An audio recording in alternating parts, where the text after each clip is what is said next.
ഇപ്പോൾ മറ്റൊരു വിവരം കൂടി വരുന്നത് KC ഈ തീരുമാനത്തിൽ സംതൃപ്തനാണെന്ന് അദ്ദേഹം അറിയിച്ചു എന്നുള്ളതാണ്. തീർച്ചയായും അദ്ദേഹം വളരെ പാർട്ടിയുടെ 2ാം സ്ഥാനത്ത് നിൽക്കുന്ന നേതാവെന്ന നിലയിൽ ഈ ഒരു തീരുമാനം എടുത്തു കഴിഞ്ഞാൽ അതിനോടൊപ്പം നിൽക്കുകയും അത് നടപ്പാക്കാൻ വേണ്ട കാര്യങ്ങൾ ചെയ്യുകയും ചെയ്യുക എന്ന ഉത്തരവാദിത്തമുള്ള ആളാണ്.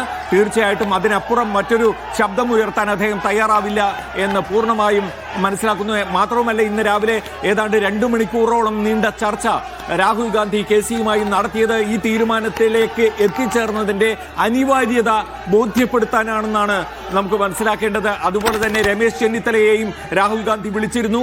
ഇക്കാര്യം അറിയിക്കാൻ തന്നെയായിരിക്കും. ഇത് മാത്രമേ പോംവഴിയുള്ളൂ.